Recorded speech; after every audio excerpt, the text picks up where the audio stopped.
저 사람들한테 잡히면 죽습니다. 제발요. 눈보라가 미친 듯이 몰아치던 새벽, 한 청년이 사단장 최경수의 군용차 앞을 가로막았습니다. 피와 땀으로 얼룩진 얼굴, 절뚝거리는 다리. 경수가 창문을 내리는 순간 심장이 얼어붙었어요. 그 얼굴이 20년 전 자신을 구하고 전사한 전우 도연과 판박이었거든요. 바로 그때였습니다. 헌병들과 검은 점퍼의 사내들이 달려오며 외쳤어요. 저놈 잡아라! 군기밀 유출범이다! 경수는 망설임 없이 청년을 끌어당겼습니다. 출발해. 정문 말고 후문으로. 과연 이 둘에게는 어떤 운명이 기다리고 있을까요? 영상이 시작되기 전 구독과 좋아요 부탁드립니다. 시청하고 계신 지역을 댓글로 남겨주시면 그 소중한 공간에 행복이 가득하기를 기원하겠습니다. 그의 겨울은 유난히 매서웠습니다. 강원도 전방사단의 밤은 칼바람과 함께 찾아왔고 하늘에서는 쉴 새 없이 눈이 쏟아져 내렸습니다. GOP 후방 훈련장 인근의 산길은 이미 무릎까지 쌓인 눈에 파묻혀 있었고 군용 차량조차 속도를 내기 어려운 상황이었죠. 시야는 불과 몇 미터 앞도 분간하기 힘들 정도였습니다. 밤 11시를 조금 넘긴 시각, 사단 상황실에 긴급 보고가 올라왔습니다. 훈련장 외곽에 설치된 감시 장비 일부가 갑자기 신호를 끊었고 같은 시간대 야간 경계 기록에도 설명할 수 없는 공백이 발생했다는 내용이었습니다. 헌병대는 즉시 비상출동 명령을 받았습니다. 탄약이나 장비가 분실되었을 가능성이 있다는 판단 때문이었죠. 헌병들이 탄 차량 여러 대가 눈보라를 뚫고 훈련장 방면으로 달려갔습니다. 그들은 통제선 바깥까지 수색 범위를 넓히며 혹시 모를 침입자나 도주자를 찾기 시작했습니다. 그런데 이상한 점이 하나 있었습니다. 헌병들 사이에 군복이 아닌 검은 점퍼를 입은 사복 차림의 남자들이 몇 명 섞여 있었던 것입니다. 그들은 스스로를 민간협력요원이라고 불렀지만 어디 소속인지 정확히 밝히는 사람은 아무도 없었습니다. 바로 그 시각 20살 청년 문재윤은 훈련장 외곽 철조망을 따라 난 좁은 도로 위를 필사적으로 달리고 있었습니다. 그의 왼쪽 발목은 빙판에 미끄러지면서 심하게 접질린 상태였습니다. 발을 디딜 때마다 날카로운 통증이 다리 전체를 타고 올라왔지만 재윤은 멈출 수 없었습니다. 뒤에서 손전등 불빛이 점점 가까워지고 있었기 때문입니다. 재윤의 얼굴은 땀과 눈물, 그리고 녹아내린 눈으로 범벅이 되어 있었습니다. 얇은 작업복은 이미 땀에 젖어 체온을 빼앗고 있었고 손끝은 감각을 잃어가고 있었습니다. 그럼에도 그는 이를 악물고 절뚝거리며 앞으로 나아갔습니다. 잡히면 끝이라는 것을 본능적으로 알고 있었기 때문입니다. 그때 눈보라 사이로 불빛 하나가 보였습니다. 군용 지프차 한 대가 후방에서 천천히 다가오고 있었습니다. 재윤은 순간적으로 몸을 숨길까 말까 망설였지만 이미 다리에 힘이 풀려 더 이상 도망칠 수가 없었습니다. 그는 차라리 저 차에 매달려 보자는 생각으로 도로 한가운데로 비틀거리며 걸어나갔습니다. 지프차 안에는 사단장 최경수가 타고 있었습니다. 49의 나이에 준장 계급장을 단. 그는 이날 밤 예정이 없던 야간 점검을 마치고 관사로 돌아가는 길이었습니다. 조수석에는 전속 운전병이 앉아 있었고 뒷좌석에는 아무도 없었습니다. 경수는 앞유리에 부딪히는 눈발을 바라보며 깊은 생각에 잠겨 있었습니다. 그의 머릿속에는 며칠 전 받았던 보고서 내용이 맴돌고 있었습니다. 군수 창고 재고 점검 과정에서 뭔가 석연치 않은 정황이 발견되었다는 보고였죠. 아직 구체적인 내용은 파악되지 않았지만 경수의 직감은 단순한 실수가 아닐 거라고 말하고 있었습니다. 사단장님, 저기 사람이 있습니다. 운전병의 다급한 목소리에 경수는 고개를 들었습니다. 헤드라이트 불빛 속에 한 청년이 비틀거리며 서 있었습니다. 청년은 두 팔을 허공에 흔들며 차를 세워달라는 몸짓을 하고 있었습니다. 속도 줄여. 경수의 지시에 운전병이 브레이크를 밟았습니다. 차가 천천히 멈춰서자 청년이 휘청거리며 다가왔습니다. 그리고 운전석 쪽 창문을 두 손으로 두드리기 시작했습니다. 손바닥이 유리에 닿을 때마다 퍽퍽하는 둔탁한 소리가 났습니다. 경수는 창문을 조금 내렸습니다. 차가운 바람과 함께 눈송이가 차 안으로 날아들었습니다. 창틈 사이로 청년의 얼굴이 보였습니다. 그 순간 경수의 심장이 쿵 하고 내려앉았습니다. 그 얼굴이었습니다. 20년 전 폭우가 쏟아지던 밤에 자신의 가슴팍을 밀치며 총탄을 대신 맞았던 전후, 피를 흘리면서도 끝까지 웃으려 했던 그 사람. 난 괜찮다. 남은 가족들 내가 좀 챙겨줘라. 라는 말을 남기고 눈을 감았던 이도현 상사의 얼굴이 눈앞에 겹쳐 보였습니다. 경수는 숨을 쉴 수가 없었습니다. 눈매가 같았습니다. 코끝의 각도도 턱선의 윤곽도 너무나 닮아 있었습니다. 심지어 왼쪽 눈썹 끝에 희미하게 남아있는 흉터의 위치까지 비슷해 보였습니다.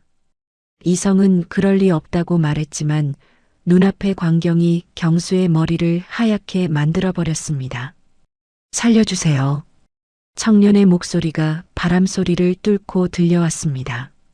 목이 쉬어 갈라진 음성이었지만 그 안에 담긴 절박한 만큼은 또렷했습니다. 저 사람들한테 잡히면 끝입니다. 제발이요. 저는 아무것도 안 했어요. 경수가 미처 대답하기도 전에 뒤쪽에서 고함 소리가 들려왔습니다. 저기다. 군 기밀 유출범이다. 현행범이니까 당장 잡아. 손전등 불빛 여러 개가 눈보라 사이로 다가오고 있었습니다. 헌병 2명과 검은 점퍼를 입은 사복 차림의 남자 셋이 뛰어오고 있었습니다. 그들의 얼굴에는 분노와 조급함이 뒤섞여 있었습니다. 사복 차림의 남자 하나가 지프차 옆까지 달려와 문을 열려고 손잡이를 잡아당겼습니다. 사단장님, 저자는 군사 기밀을 빼돌린 현행범입니다. 저희가 데려가겠습니다. 경수는 그 남자를 똑바로 쳐다보았습니다. 군복도 아니고 계급장도 없는 자가 사단장에게 명령조로 말하고 있었습니다. 경수의 눈빛이 차갑게 식었습니다. 잠금. 경수가 낮은 목소리로 말하자 운전병이 재빠르게 전체 도어 잠금 버튼을 눌렀습니다. 찰칵하는 소리와 함께 모든 문이 잠겼습니다. 사단장님, 사복남자가 다시 손잡이를 잡아당겼지만 문은 꿈쩍도 하지 않았습니다. 그의 얼굴이 불그락푸르락해졌습니다. 경수는 창문을 조금 더 내리고 차분하게 말했습니다. 헌병대장 직접 불러와. 그 전까지는 아무도 이 차에 손대지 마. 그리고는 뒷좌석 문을 열어 청년을 안으로 끌어당겼습니다. 청년의 몸은 얼음장처럼 차가웠고 온몸이 바들바들 떨리고 있었습니다. 경수는 자신의 외투를 벗어 청년의 어깨에 덮어주었습니다. 청년은 좌석에 쓰러지듯 앉으며 손에 꼭 쥐고 있던 무언가를 떨어뜨렸습니다. 작은 금속 조각이 차 바닥에 떨어져 굴러갔습니다. 경수의 눈이 그것을 따라갔습니다.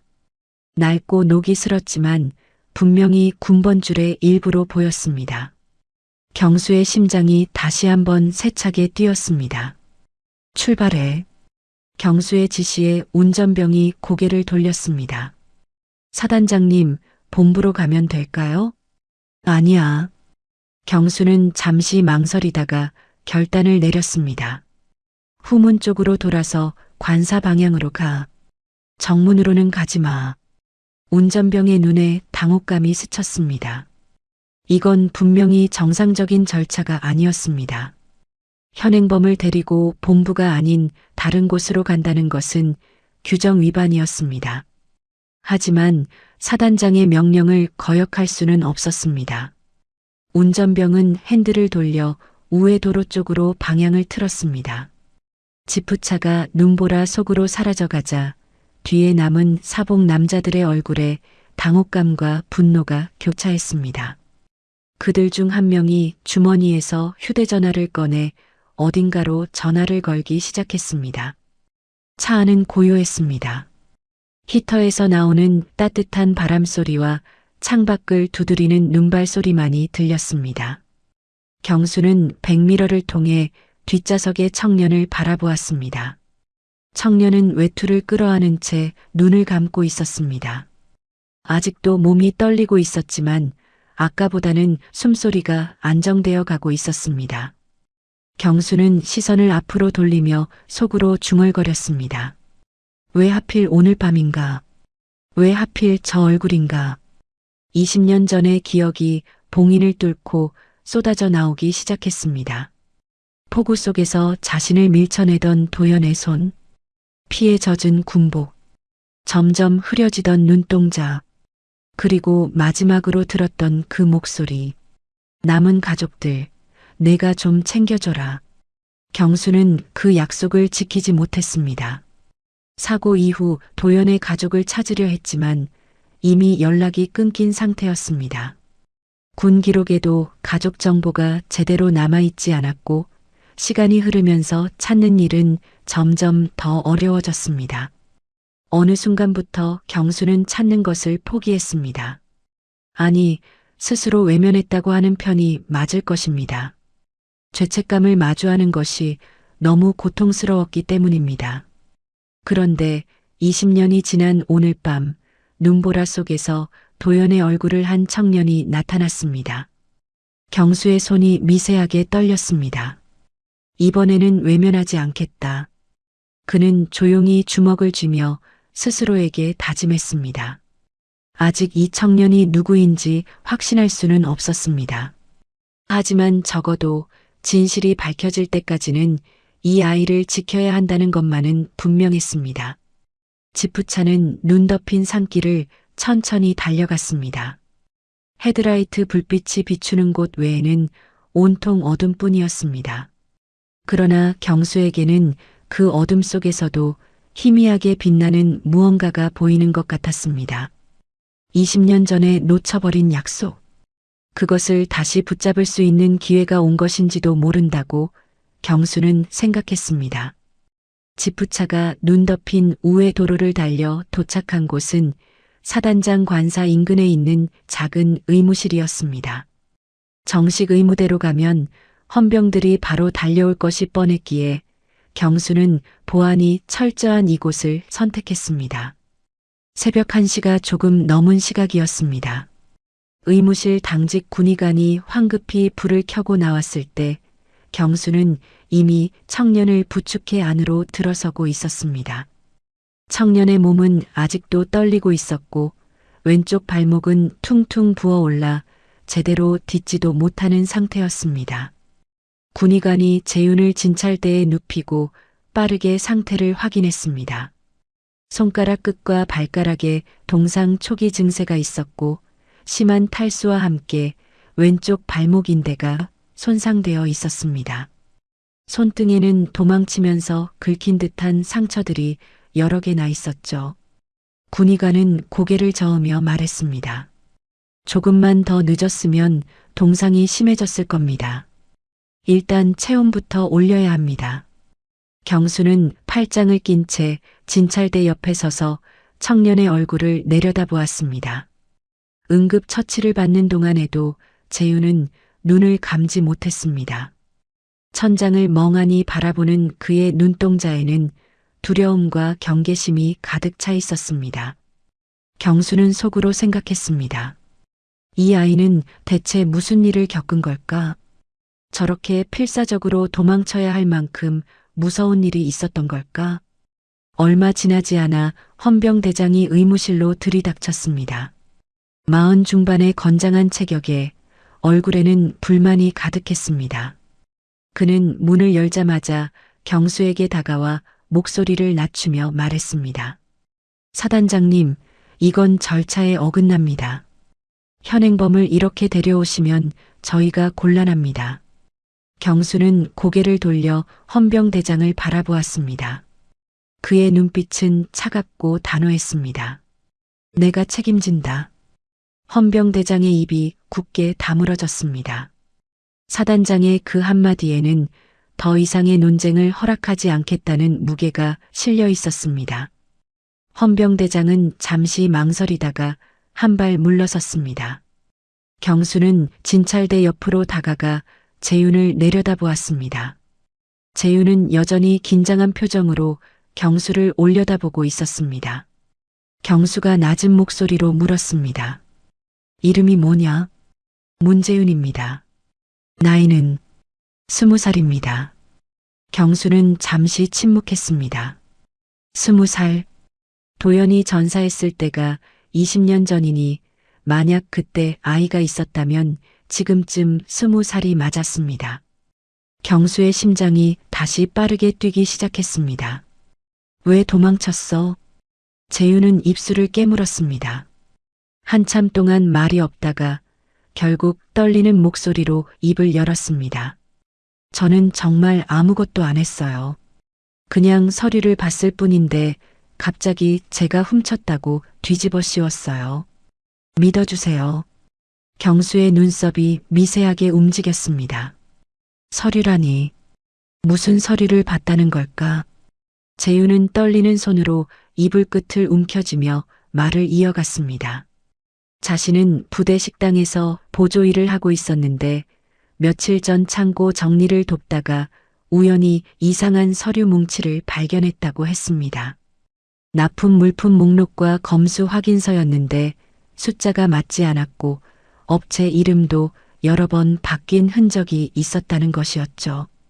그걸 보고 이상하다 싶어서 가만히 있었는데 다음 날부터 사람들이 저를 이상하게 보기 시작했어요.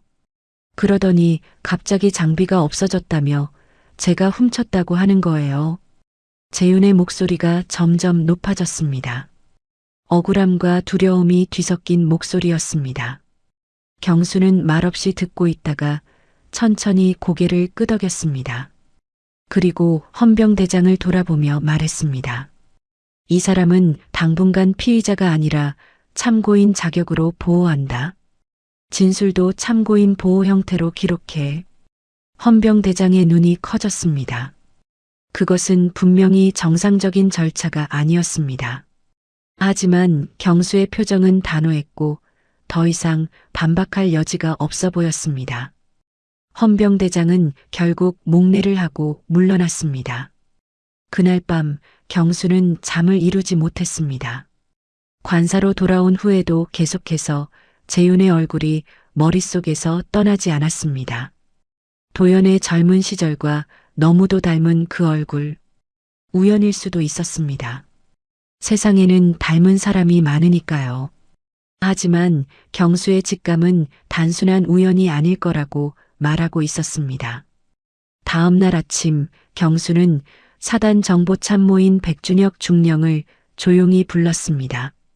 42살의 준혁은 냉철하고 집요한 성격으로 정평이 나 있었습니다. 그는 사무실에 들어서자마자 경수의 표정이 심상치 않음을 알아챘습니다. 경수는 창밖을 바라보며 말했습니다. 어젯밤 일은 들었지. 네, 보고받았습니다. 비공식으로 조사해줘. CCTV 기록, 창고 출입 기록, 열쇠 관리 대장, 통신 기록까지 전부. 하지만 겉으로 드러나지 않게. 준혁의 눈빛이 날카로워졌습니다. 그는 잠시 생각하다가 조심스럽게 물었습니다. 사단장님, 이건 어디까지 파실 생각이십니까? 경수는 창밖에서 시선을 거두고 준혁을 똑바로 바라보았습니다. 진실이 나올 때까지. 준혁은 고개를 끄덕였습니다. 그의 표정에는 호기심과 함께 각오가 서려 있었습니다. 그날 오후 준혁은 첫 번째 보고를 가지고 경수의 사무실을 찾아왔습니다. 그의 얼굴은 심각했습니다. 사단장님, 이건 단순한 도난 사건이 아닌 것 같습니다. 냄새가 납니다. 군수 쪽에서요. 경수의 눈이 좁아졌습니다. 준혁은 노트북을 펼쳐 화면을 보여주며 설명을 시작했습니다. 창고 출입 기록과 CCTV 타임 코드가 맞지 않는 부분이 발견되었다고 했습니다. 누군가 기록을 조작한 흔적이 역력했죠. 그리고 재윤이 말한 그 서류들, 납품 단가와 검수 확인서에서도 이상한 점이 보인다고 했습니다. 경수는 턱을 괴고 깊이 생각에 잠겼습니다. 만약 재윤의 말이 사실이라면 이건 단순한 장비 분실이 아니라 조직적인 비리일 가능성이 있었습니다. 그리고 재윤은 그 비리를 우연히 목격한 대가로 희생양이 된 것이었죠. 한편 의무실에서는 재윤이 조금씩 안정을 되찾고 있었습니다. 따뜻한 음식과 충분한 휴식이 그의 몸과 마음을 조금은 녹여주었습니다. 하지만 그는 여전히 불안한 표정을 감추지 못했습니다. 경수가 오후 늦게 의무실을 다시 찾았을 때 재윤은 창밖을 바라보고 있었습니다. 눈보라는 그쳤지만 하늘은 여전히 잔뜩 흐려 있었습니다. 재윤은 경수의 발소리를 듣고 고개를 돌렸습니다. 경수는 재윤의 맞은편 의자에 앉았습니다. 한동안 말없이 서로를 바라보다가 경수가 먼저 입을 열었습니다. 너 가족은 있어. 재윤의 표정이 굳어졌습니다. 그는 시선을 바닥으로 떨어뜨리며 낮은 목소리로 대답했습니다. 할머니가 계세요. 고물상 하시는 할머니요. 그분이 저를 키워주셨어요. 부모는? 재윤은 고개를 저었습니다. 그의 눈가에 슬픔이 스쳤습니다. 모릅니다. 어릴 때부터 할머니랑만 살았어요. 부모님 얘기는 한 번도 들어본 적이 없어요. 경수의 심장이 쿵 하고 내려앉았습니다. 고아나 다름없는 아이. 그것이 도연의 아들일 수도 있다니. 경수는 표정을 애써 감추며 다음 질문을 했습니다. 그 할머니는 지금 어디 계시냐? 재윤의 눈에 갑자기 물기가 맺혔습니다. 그는 떨리는 목소리로 말했습니다. 할머니가 아프세요. 며칠 전에 쓰러지셔서 병원에 계신데 제가 없으면 돌볼 사람이 없어요. 그래서 도망친 거예요. 잡혀가면 할머니를 볼 수 없으니까요. 경수는 재윤의 눈물을 보며 가슴 한구석이 저며오는 것을 느꼈습니다. 이 아이는 범죄자가 아니었습니다. 그저 아픈 할머니를 지키려는 20살 청년이었을 뿐이었죠. 경수는 잠시 침묵하다가 단호한 목소리로 말했습니다. 재윤아, 지금부터 내가 하는 말은 전부 기록된다. 거짓말하면 너도 끝이야. 알겠나? 재윤은 고개를 들어 경수의 눈을 똑바로 바라보았습니다. 그의 눈동자에는 두려움 대신 결연함이 떠올랐습니다. 끝까지 조사받겠습니다. 저는 정말 아무것도 안 했으니까요. 그 눈빛을 보는 순간 경수는 확신했습니다. 이 아이는 결백하다. 그리고 무슨 일이 있어도 이 아이를 지켜야 한다. 20년 전 도연은 경수에게 마지막 부탁을 남기고 눈을 감았습니다. 남은 가족들을 부탁한다고. 경수는 그 약속을 지키지 못했습니다. 찾으려 했지만 찾지 못했고 어느 순간 포기해버렸습니다. 그 죄책감은 20년 동안 경수의 가슴 깊은 곳에 돌덩이처럼 가라앉아 있었습니다. 하지만 이제 운명이 다시 기회를 준 것인지도 모릅니다. 경수는 주먹을 꽉 쥐었습니다. 이번에는 외면하지 않겠다. 이번에는 끝까지 지키겠다. 경수는 자리에서 일어나며 재윤에게 말했습니다. 일단 쉬어. 할머니 걱정은 내가 알아볼 테니까. 재윤의 눈이 커졌습니다. 믿어도 되는 걸까? 하는 의심과 함께 희미한 희망이 그의 눈동자에 어렸습니다. 경수는 의무실을 나서며 속으로 다짐했습니다. 진실을 밝히고 이 아이의 누명을 벗기고 도영과의 약속을 지키겠다고. 눈보라는 그쳤지만 진짜 폭풍은 이제 막 시작되고 있었습니다. 재윤의 할머니를 찾아가기로 한 것은 그 다음 날 오후였습니다. 경수는 준혁과 함께 사복으로 갈아입고 부대를 나섰습니다. 군 차량 대신 준혁의 개인 승용차를 이용했죠. 민간인을 만나러 가는 일이니 최대한 눈에 띄지 않아야 했습니다. 재윤이 알려준 주소는 부대에서 차로 30분 정도 거리에 있는 작은 마을이었습니다. 마을에 들어서자 분위기가 심상치 않았습니다. 곳곳에 재개발 예정이라는 현수막이 걸려 있었고 빈집들 사이로 철거 작업이 한창인 곳도 보였습니다. 낡은 건물들 벽에는 빨간 페인트로 철거라는 글씨가 휘갈겨져 있었습니다. 한때는 사람들로 북적였을 골목길이 이제는 스산하기만 했습니다. 고물상은 마을 가장 끝자락에 있었습니다. 녹슨 철문 너머로 온갖 잡동사니가 쌓여있는 마당이 보였습니다. 헌 가전제품, 고철더미, 낡은 가구들이 눈 위에 뒤섞여 있었죠. 그 한가운데에 작은 건물 하나가 서 있었습니다.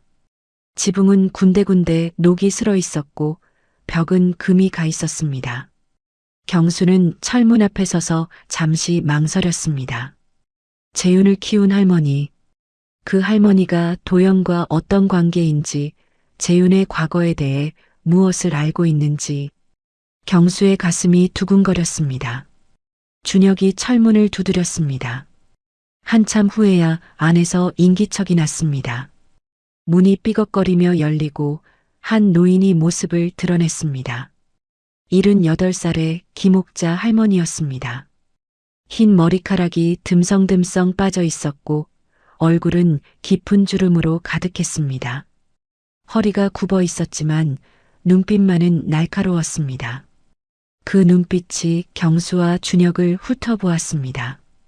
뭔 일이요? 목소리는 거칠었지만 힘이 있었습니다. 경수는 조용히 고개를 숙이며 말했습니다. 할머니, 저는 최경수라고 합니다. 재윤이 얘기를 들으셨을지 모르겠습니다만 할머니의 눈이 순간 커졌습니다. 재윤이라는 이름을 듣자 그녀의 표정이 확 달라졌습니다. 경계심과 함께 걱정이 뒤섞인 표정이었죠.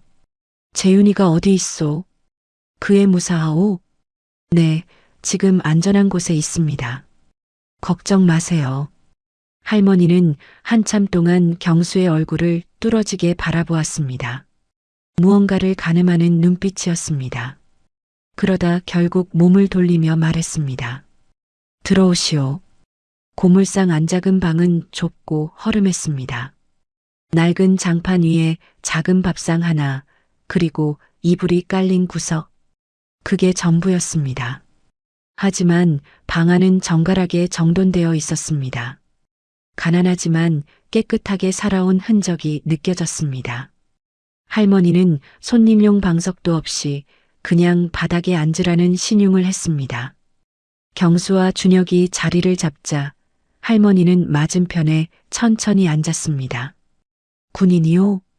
경수가 고개를 끄덕였습니다. 할머니의 입가에 쓴웃음이 번졌습니다. 군인들이 뭘 안다고 여기까지 왔소? 재윤이가 뭔 잘못을 했소? 경수는 천천히 고개를 저었습니다. 재윤이는 잘못한 게 없습니다. 누군가 그 아이에게 누명을 씌운 겁니다. 저는 그걸 밝히려고 왔습니다.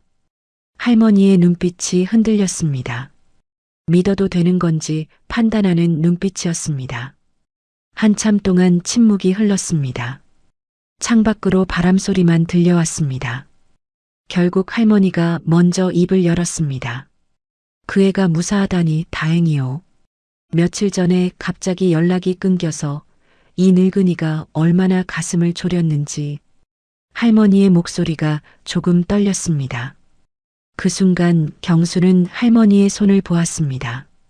손등에 핏줄이 드러난 거친 손이었습니다. 평생 고된 일만 해온 손이었죠. 그 손이 미세하게 떨리고 있었습니다. 경수는 조심스럽게 물었습니다. 할머니, 재윤이를 언제부터 키우셨습니까?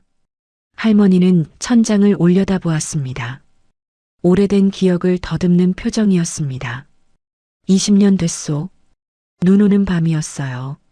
이 고물상 문 앞에 아이가 버려져 있었소. 경수의 심장이 쿵 하고 내려앉았습니다. 20년 전, 눈 오는 밤. 그건 도연이 전사한 때와 맞아떨어지는 시기였습니다. 할머니는 그날 밤을 회상하듯 느릿느릿 말을 이어갔습니다. 그 아이는 담요 하나에 쌓여 있었는데 울지도 않고 가만히 하늘만 바라보고 있었다고 했습니다. 그 작은 손에 무언가를 꼭 쥐고 있었는데 그게 군번줄 조각이었다고요. 그래서 걷었소. 경찰에 신고하면 어디론가 보내질 테고 그러면 이 아이는 평생 버림받은 아이로 살 것 같았소. 할머니의 눈가에 물기가 맺혔습니다. 하지만 그녀는 눈물을 닦지 않았습니다. 그냥 그대로 두고 말을 계속했습니다. 경수는 가슴이 조여오는 것을 느꼈습니다. 도연의 아이가 버려져 있었고 이 할머니가 그 아이를 주워 길렀다. 그렇다면 도연의 가족에게는 대체 무슨 일이 있었던 걸까? 준혁이 조심스럽게 물었습니다. 할머니, 혹시 그 아이와 함께 있던 물건 같은 건 없었습니까? 군번줄 말고 다른 것이요. 할머니는 잠시 망설였습니다. 무언가를 말할까 말까 고민하는 표정이었습니다. 결국 그녀는 천천히 일어나 방 구석에 있는 낡은 서랍장을 열었습니다. 그 안에서 작은 상자 하나를 꺼냈습니다. 상자 안에는 여러 가지 물건이 들어 있었습니다. 낡은 수첩, 바랜 사진 한 장, 군용 손수건, 그리고 봉투 하나. 경수의 눈이 그 물건들에 고정되었습니다. 이건 그 아이와 함께 있던 것들이요. 누가 남긴 건지는 모르겠지만 혹시 언젠가 필요할까 싶어버리지 않았소. 경수는 떨리는 손으로 사진을 집어들었습니다. 젊은 군인이 환하게 웃고 있는 사진이었습니다. 그 얼굴을 보는 순간 경수의 숨이 멎었습니다. 도연이었습니다. 20년 전 자신의 목숨을 구해주고 전사한 전후, 그의 젊은 시절 사진이 바로 여기 있었습니다. 경수의 눈시울이 뜨거워졌습니다. 준혁이 경수의 표정 변화를 눈치채고 물었습니다. 사단장님 아시는 분입니까? 경수는 대답하지 못했습니다. 목이 메어 말이 나오지 않았습니다. 그는 사진을 꼭 쥔 채 한참 동안 움직이지 않았습니다. 할머니가 조용히 말했습니다. 사단장님, 혹시 그 사람 이름이 이도현이었소? 경수가 고개를 번쩍 들었습니다. 할머니의 눈과 마주쳤습니다. 할머니의 눈에도 눈물이 고여 있었습니다. 어떻게 그 이름을? 할머니는 수첩을 가리켰습니다. 거기 적혀 있소. 이도현이라고. 그리고 마지막 장에 이런 말이 있었소. 이 아이를 부탁한다고. 경수의 손이 부르르 떨렸습니다. 그는 수첩을 펼쳐 마지막 장을 확인했습니다. 빛바랜 글씨로 적힌 문장이 눈에 들어왔습니다. 이 아이를 부탁한다. 미안하다. 도현. 경수는 더 이상 참을 수 없었습니다. 그의 눈에서 눈물이 흘러내렸습니다. 20년 동안 찾지 못했던 전우의 흔적이 여기 있었습니다. 그리고 그 전우의 아이가 바로 재윤이었습니다. 그때 밖에서 소란스러운 소리가 들려왔습니다. 준혁이 재빠르게 창문 쪽으로 다가가 밖을 살폈습니다. 그의 표정이 굳어졌습니다. 사단장님, 누군가 우리를 지켜보고 있었습니다. 지금 막 차가 떠났습니다. 경수의 눈빛이 날카로워졌습니다. 노성호 측에서 보낸 사람일 가능성이 높았습니다. 그들은 이미 경수의 움직임을 추적하고 있었던 것입니다. 경수는 할머니에게 말했습니다. 할머니, 앞으로 이상한 사람이 오거나 위협하는 일이 있으면 바로 연락 주세요. 제가 보호해 드리겠습니다. 할머니는 고개를 저었습니다. 난 돈이 필요한 게 아니오. 그 애가 안전하면 그걸로 됐소. 경수는 할머니의 손을 잡았습니다. 거칠고 갈라진 손이었지만 그 안에는 따뜻함이 있었습니다. 약속드립니다. 재윤이는 제가 반드시 지키겠습니다. 고물상을 나서는 경수의 발걸음은 무거웠습니다. 하지만 그의 눈빛은 어느 때보다 단단했습니다. 이제 확신이 생겼습니다. 재윤은 도연의 아들이었습니다. 그리고 20년 전 지키지 못한 약속을 이번에는 반드시 지켜야 했습니다. 고물상에서 돌아온 다음 날 준혁의 조사 결과가 하나둘씩 모이기 시작했습니다. 경수는 사무실에서 준혁이 가져온 자료들을 펼쳐놓고 꼼꼼히 살펴보았습니다. 창밖으로는 아직 눈이 녹지 않은 훈련장이 보였지만 경수의 눈은 오직 책상 위 서류에만 고정되어 있었습니다. 준혁이 보고를 시작했습니다. 사단장님, 처음 예상했던 것보다 사안이 심각합니다. 분실됐다던 장비가 단순한 탄약이 아니었습니다. 경수의 눈썹이 미세하게 움직였습니다. 준혁은 노트북 화면을 돌려 보여주며 설명을 이어갔습니다. 분실 목록에 올라있던 물품은 특수통신 부품과 고가의 야간 투시 장비였습니다. 군사작전에 쓰이는 민감한 장비들이었죠. 이런 것들이 외부로 유출되면 단순한 절도가 아니라 군사기밀 유출로 이어질 수 있었습니다. 경수의 표정이 굳어졌습니다. 누군가 이 장비들을 빼돌리고 그 죄를 재윤에게 뒤집어 씌운 것이었습니다. 준혁이 다음 자료를 꺼냈습니다. 군수 창고의 출입 기록과 CCTV 영상 파일이었습니다. 이게 문제입니다. 카드키 출입 기록에는 재윤이 창고에 들어간 시각이 오후 3시 20분으로 찍혀 있습니다. 그런데 같은 시각 CCTV 영상을 보면 재윤은 식당에서 설거지를 하고 있었어요. 경수가 영상을 확인했습니다. 분명히 재윤은 식당 안에 있었습니다.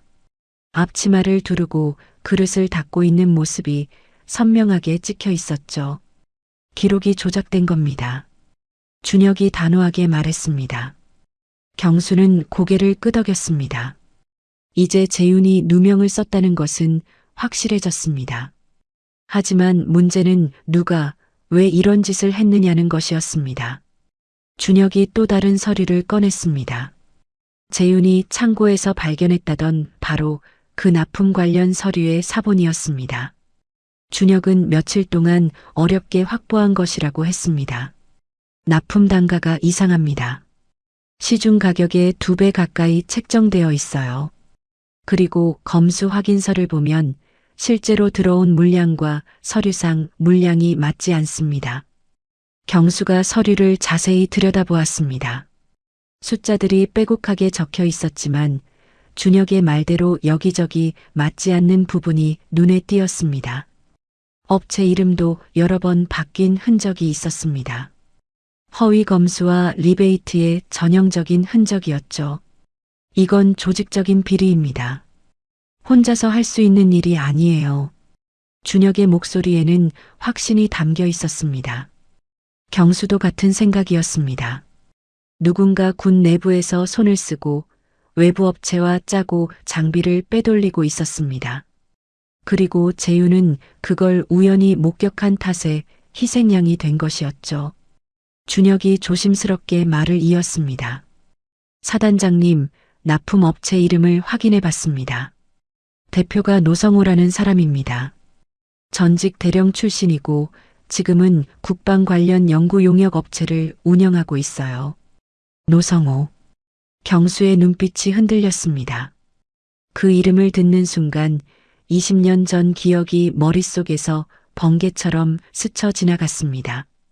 도연이 전사했던 그 작전. 그 현장 수습을 담당했던 사람들 중에 노성호가 있었습니다.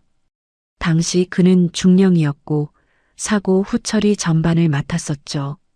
경수는 그때 심한 부상으로 후송되어 자세한 상황을 알지 못했지만 나중에 들은 바로는 사고가 빠르게 정리되었다고 했습니다. 너무 빠르게요. 경수의 손이 떨렸습니다. 설마 20년 전 일과 지금 일이 연결되어 있는 걸까? 그날 밤 경수는 의무실에 머물고 있는 재윤을 찾아갔습니다. 재윤은 발목에 붕대를 감은 채 침대에 앉아 창밖을 바라보고 있었습니다. 경수가 들어서자 고개를 돌렸습니다. 그의 눈에는 여전히 불안함이 서려 있었습니다. 경수는 재윤 옆에 앉았습니다. 그리고 주머니에서 작은 금속 조각을 꺼냈습니다. 첫날 밤 재윤이 차 안에서 떨어뜨린 그것이었습니다. 이거 어디서 난 거냐? 재윤은 그 금속 조각을 보자 눈이 커졌습니다. 떨리는 손으로 그것을 받아들었습니다. 이건 제가 어릴 때부터 갖고 있던 거예요. 할머니가 제가 버려져 있을 때 쥐고 있었대요. 군번줄이라고 하셨어요. 경수의 심장이 세차게 뛰었습니다. 그는 품에서 낡은 사진 한 장을 꺼냈습니다. 고물상에서 가져온 도연의 사진이었습니다. 재윤에게 보여주기에 앞서 경수는 잠시 망설였습니다. 하지만 결국 사진을 내밀었습니다. 이 사람 알아보겠냐? 재윤은 사진을 받아들고 한참 동안 바라보았습니다. 그의 표정이 복잡하게 변했습니다. 모르겠어요. 근데 어디서 많이 본 것 같기도 하고. 경수는 말없이 재윤의 얼굴을 바라보았습니다. 도연과 닮은 그 눈매, 코끝, 턱선. 이제는 우연이 아니라는 것을 알았습니다. 하지만 아직 재윤에게 전부 말할 수는 없었습니다. 확실한 증거가 필요했습니다. 다음 날 아침 경수는 법무참모를 불렀습니다. DNA 검사에 대해 상담하기 위해서였습니다. 법무참모는 난색을 표했습니다. 사단장님, 군 내부에서 민간인 상대로 DNA 검사를 진행하는 건 절차적으로 복잡합니다. 특별한 사유 없이는 어렵습니다. 경수는 이미 예상한 대답이었습니다. 그래서 다른 방법을 생각해 두었습니다. 민간기관의 개인 자격으로 의뢰하면 가능합니까? 법무참모가 고개를 끄덕였습니다. 네, 그건 가능합니다. 다만 사단장님께서 개인 비용으로 진행하셔야 합니다. 그리고 결과가 어떻든 군과는 무관한 일이 됩니다. 경수는 그 조건을 받아들였습니다. 권한 남용이라는 비난을 피하면서 진실을 밝히려면 이 방법밖에 없었습니다. 그날 오후 경수는 재윤의 동의를 얻어 모발 샘플을 채취했습니다. 그리고 도연의 유품에서 남아있던 흔적과 함께 민간 검사기관에 의뢰했습니다. 결과가 나오기까지는 약 일주일이 걸릴 예정이었습니다. 하지만 적들은 가만히 있지 않았습니다. 사흘 후 준혁이 긴급하게 경수를 찾아왔습니다. 그의 얼굴은 굳어 있었습니다. 사단장님, 노성호 측에서 움직이고 있습니다. 언론과 감사 라인에 사단장님 관련 제보를 준비하고 있다는 첩보가 들어왔습니다. 경수의 눈이 좁아졌습니다. 노성호가 역공을 준비하고 있는 것이었습니다. 사단장이 현행범을 빼돌리고 사적으로 보호하고 있다는 프레임으로 경수를 몰아붙이려는 것이었죠. 준혁이 말을 이었습니다. 그리고 결정적인 게 있습니다. 납품업체 회계 자료를 입수했는데 가짜 외주 계약과 유령 인력 명단이 발견됐습니다. 존재하지 않는 사람들에게 돈이 나간 겁니다. 경수는 자료를 받아들었습니다. 가짜 이름들이 빼곡하게 적힌 명단이었습니다.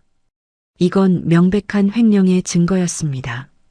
하지만 동시에 위험도 커지고 있었습니다. 노성호는 자신의 비리가 드러나기 전에 경수를 먼저 쓰러뜨리려 할 것이었습니다. 그날 밤 경수는 창밖을 바라보며 깊은 생각에 잠겼습니다. 눈은 이제 거의 녹았지만 하늘은 여전히 흐렸습니다.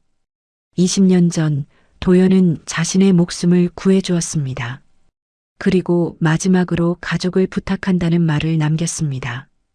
그 약속을 지키지 못한 채 20년을 살아왔습니다. 하지만 이제는 달랐습니다. 재윤이라는 아이가 눈앞에 있었습니다. 그 아이를 지키는 것이 도연에게 진 빚을 갚는 유일한 방법이었습니다. 경수는 주먹을 꽉 쥐었습니다. 싸움이 시작되려 하고 있었습니다. 노성우가 어떤 수를 쓰든 이번에는 물러서지 않을 것이었습니다. 한편 의무실에서는 재윤이 잠을 이루지 못하고 있었습니다. 그의 머릿속에는 할머니 걱정이 가득했습니다. 병원에 혼자 계실 할머니, 돌볼 사람이 없는 할머니, 재윤의 눈에 눈물이 고였습니다. 경수가 자신을 지켜주려 하고 있다는 것은 알았습니다. 하지만 그 때문에 경수까지 위험해지면 어쩌나 하는 불안이 재윤의 마음을 짓눌렀습니다. 폭풍의 전조가 조금씩 모습을 드러내고 있었습니다. DNA 검사 결과가 도착한 것은 일주일 후였습니다. 경수는 사무실에서 혼자 봉투를 열었습니다. 손이 떨렸습니다. 평생 전장에서도 흔들리지 않았던 손이 종이 한 장 앞에서 떨리고 있었습니다. 결과지를 펼쳤습니다. 빼곡한 숫자들과 그래프 사이로 결론 부분이 눈에 들어왔습니다. 친자관계 확률 99.98%. 경수는 결과지를 쥔 채 한참 동안 움직이지 못했습니다. 예감은 하고 있었습니다. 하지만 이렇게 확인되고 나니 가슴이 무너져 내리는 것 같았습니다. 재윤은 도연의 아들이었습니다. 20년 전 자신의 목숨을 구해주고 전사한 전우. 그 전우의 아들이 버려진 채 세상에 내던져졌고 20년 동안 고물상 할머니 손에서 힘겹게 자라왔습니다. 그리고 경수는 그 사실을 전혀 몰랐습니다. 경수의 눈앞에 20년 전 그날 밤이 떠올랐습니다. 폭우가 쏟아지던 밤이었습니다. 매복 작전 중 적의 기습을 받았고 총탄이 빗발쳤습니다. 경수는 부상당한 동료를 끌고 후퇴하던 중이었습니다. 그때 뒤에서 총성이 울렸습니다. 돌아보니 도연이 자신을 향해 달려오고 있었습니다. 경수야 앞에.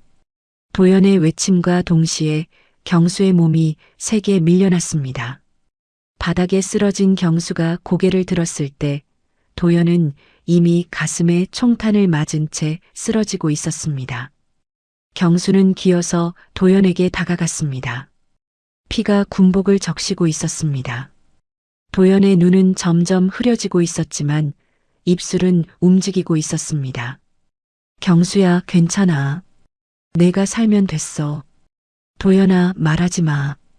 구급대가 곧 온다. 아니야, 나는 알아. 들어.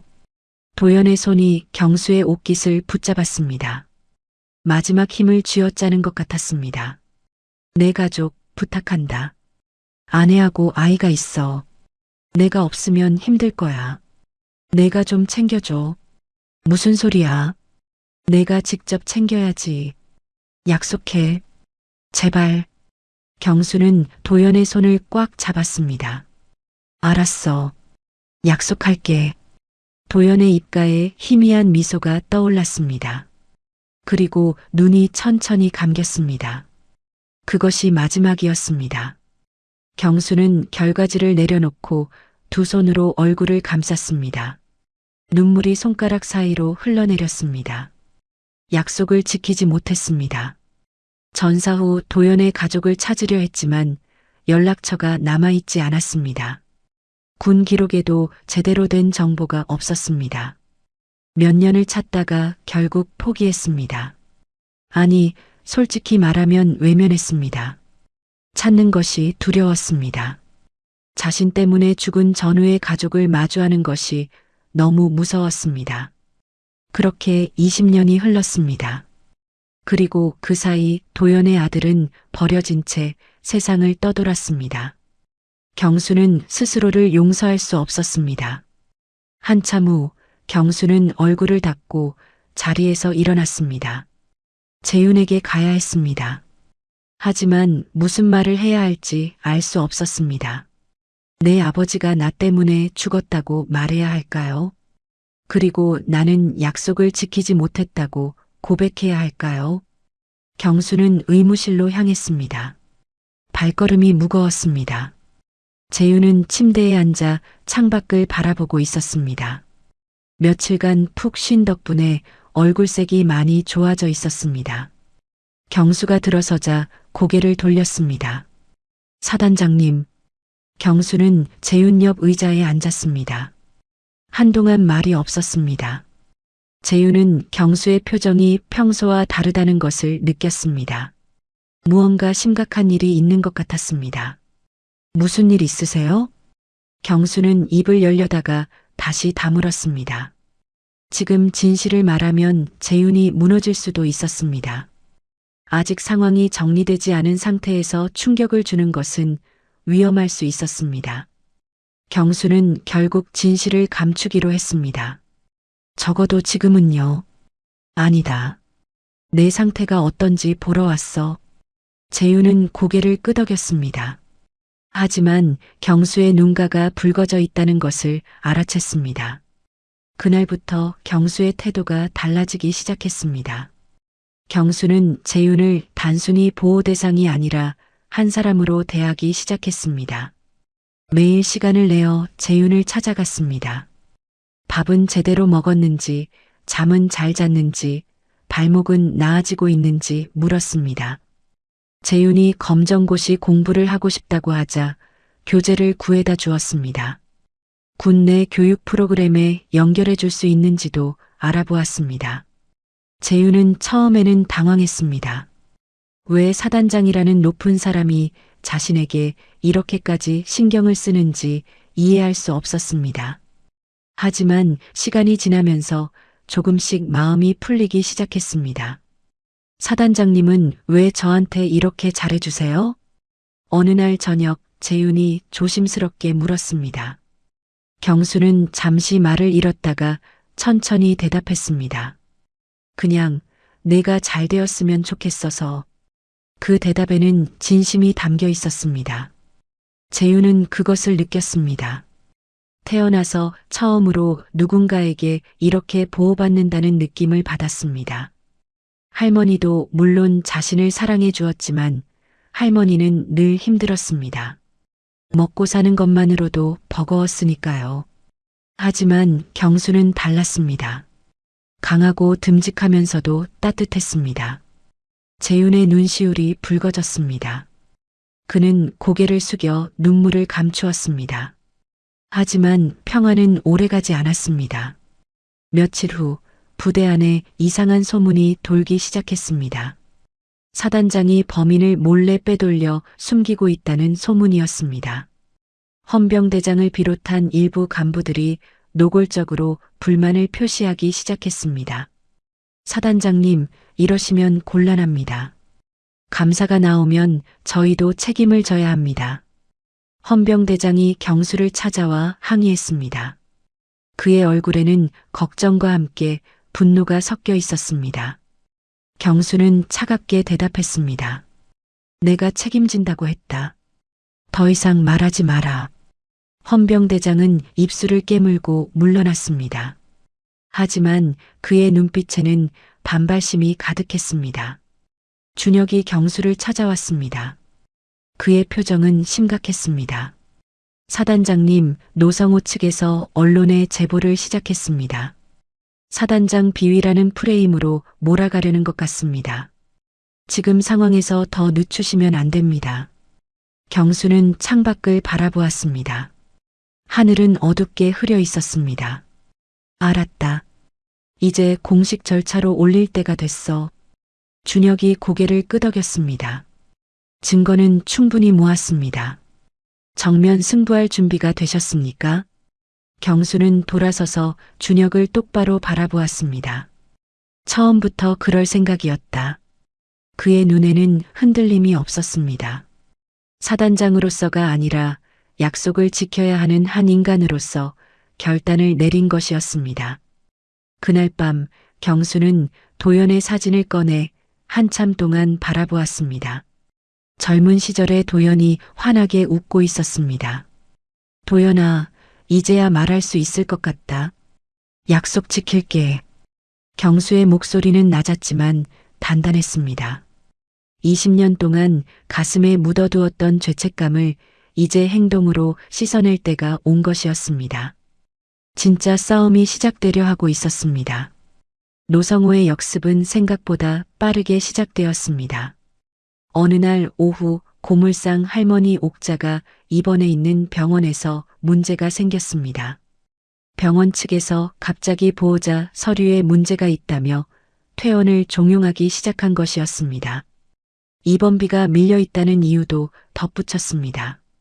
옥자는 아직 완전히 회복되지 않은 상태였습니다. 혼자서는 걷기도 힘든 몸으로 퇴원하면 돌볼 사람이 없었습니다. 병원 측도 그걸 알면서 압박을 가하고 있었습니다. 누군가 뒤에서 손을 쓰고 있다는 것이 분명했습니다. 재윤은 이 소식을 듣고 얼굴이 새하얗게 질렸습니다. 그의 손이 떨리기 시작했습니다. 할머니가 쫓겨나시면 어떡해요? 갈 데가 없으신데. 재윤의 목소리는 불안으로 가득 차 있었습니다. 경수는 재윤의 어깨를 잡으며 말했습니다. 내가 알아볼 테니까 진정해. 할머니는 내가 지킬게. 하지만 재윤은 쉽게 진정되지 않았습니다. 그의 눈동자에는 공포가 서려 있었습니다. 그날 밤 재윤의 휴대전화로 모르는 번호에서 전화가 걸려왔습니다. 재윤은 망설이다가 전화를 받았습니다. 문재윤이지? 낮고 차가운 목소리였습니다. 재윤의 등골이 서늘해졌습니다. 누구세요? 누군지는 중요하지 않아. 중요한 건 내 할머니야. 내가 조용히 자수하면 할머니는 건드리지 않을게. 하지만 계속 버티면 글쎄 노인네가 어떻게 될지 모르겠네. 전화가 끊어졌습니다. 재윤은 휴대전화를 쥔 채 멍하니 서 있었습니다. 손이 부들부들 떨렸습니다. 머릿속이 하얗게 변했습니다. 할머니. 자신 때문에 할머니가 위험해지고 있었습니다. 재윤의 눈에 눈물이 고였습니다. 다음 날 새벽 재윤은 결심을 굳혔습니다. 자신이 모든 걸 뒤집었으면 할머니는 안전할 거라고 생각했습니다. 그래서 몰래 의무실을 빠져나와 부대 밖으로 나가려 했습니다. 하지만 새벽 5시에 초소를 지나려던 재윤은 경계 근무 중이던 병사에게 발각되었습니다. 아직 보호 대상인 민간인이 무단으로 부대를 이탈하려 한 것은 심각한 규정 위반이었습니다. 상황실에 보고가 올라갔고 경수는 급히 달려왔습니다. 재윤은 초소 옆 대기실에 앉아 있었습니다. 고개를 푹 숙인 채 아무 말도 하지 않고 있었습니다. 경수가 문을 열고 들어서자 재윤은 고개도 들지 않았습니다. 경수는 재윤 앞에 섰습니다. 한참 동안 말이 없었습니다. 그러다 낮지만 날카로운 목소리가 터져 나왔습니다. 지금 뭐 하는 거야? 재윤은 여전히 고개를 숙인 채였습니다. 경수의 목소리가 높아졌습니다. 대답해. 왜 도망치려 한 거냐? 저 때문에 할머니가 위험해요. 재윤이 떨리는 목소리로 대답했습니다. 그제야 고개를 들었습니다. 그의 눈은 붉게 부어 있었고 뺨에는 눈물 자국이 남아 있었습니다. 제가 자수하면 할머니는 안전하다고 했어요. 그래서요. 경수의 얼굴이 굳어졌습니다. 분노와 안타까움이 뒤섞인 표정이었습니다. 그는 주먹을 꽉 쥐며 말했습니다. 그래서 내 한 몸 던지면 다 해결될 것 같아? 내가 자수하면 할머니가 정말 안전할 것 같냐? 재윤은 대답하지 못했습니다. 경수가 한 발 다가섰습니다. 협박하는 놈들이 약속을 지킬 리가 없어. 내가 자수해도 그들은 계속 괴롭힐 거야. 너도 알면서 왜 이러는 거냐? 재윤의 눈에서 다시 눈물이 흘러내렸습니다. 그는 주먹으로 바닥을 쳤습니다. 그럼 저는 뭘 믿고 살아야 합니까? 아무것도 할 수가 없잖아요. 재윤의 절규가 대기실 안에 울려 퍼졌습니다. 그 소리에는 20년 동안 쌓인 외로움과 두려움이 담겨 있었습니다. 버려진 아이로 태어나 세상 끝자락에서 할머니와 함께 버텨온 살. 누구도 지켜주지 않았던 세월. 그 모든 것이 터져 나오는 것 같았습니다. 경수는 잠시 멈칫했습니다. 그리고 천천히 재윤 앞에 무릎을 꿇었습니다. 재윤이 놀란 눈으로 경수를 올려다보았습니다. 나를 믿어라. 경수의 목소리는 낮지만 단단했습니다. 내 아버지가 나를 살려줬어. 20년 전에 내가 살아있는 건 내 아버지 덕분이야. 재윤의 눈이 커졌습니다. 아버지라는 단어에 온몸이 굳어졌습니다. 제 아버지요? 경수는 고개를 끄덕였습니다. 그의 눈가가 붉어져 있었습니다. 내 아버지 이름은 이도현이야. 군인이었어. 작전 중에 나를 밀쳐내고 대신 총을 맞았어. 죽기 전에 나한테 부탁했어. 남은 가족을 챙겨달라고. 재윤은 숨을 쉴 수 없었습니다. 머릿속이 하얗게 변했습니다. 평생 아버지가 누군지 몰랐습니다. 물어봐도 할머니는 모른다고만 했습니다. 그런데 갑자기 아버지가 있었다는 말을, 그것도 영웅처럼 죽었다는 말을 듣고 있었습니다. 나는 그 약속을 지키지 못했어. 20년 동안 너를 찾지 못했어. 미안하다. 경수의 목소리가 떨렸습니다. 그의 눈에서 눈물이 흘러내렸습니다. 하지만 이제는 다르다.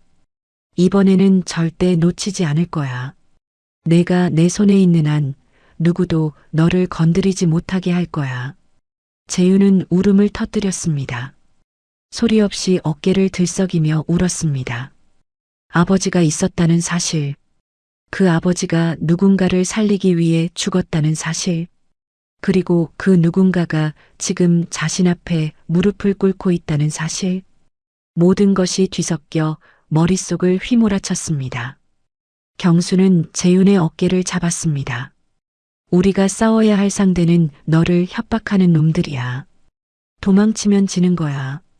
같이 싸우자. 재윤은 한참을 울다가 결국 고개를 끄덕였습니다. 작게 하지만 분명하게요. 그날 이후 재윤의 눈빛이 달라졌습니다. 두려움은 여전히 있었지만 그 안에 작은 불꽃 같은 것이 생겼습니다. 혼자가 아니라는 것, 누군가 자신을 지켜주려 한다는 것, 그것이 재윤에게 힘을 주었습니다.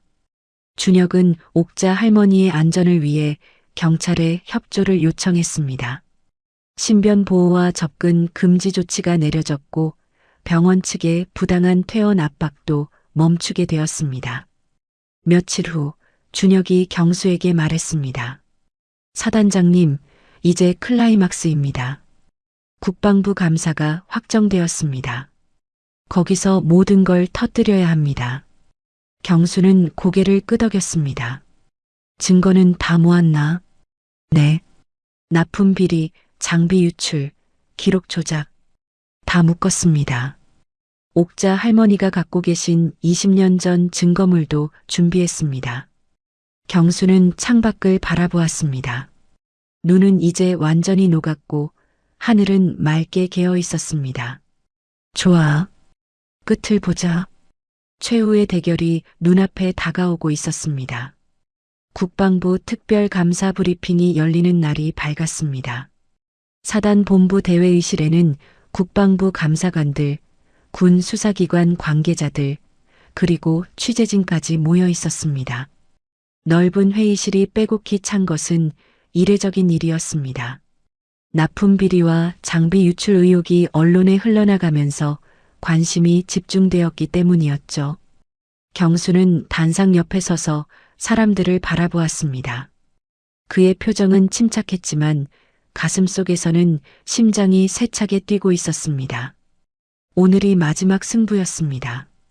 이기면 진실이 밝혀지고 지면 모든 것이 물거품이 될 판이었습니다. 회의실 한쪽에는 노성우가 앉아 있었습니다.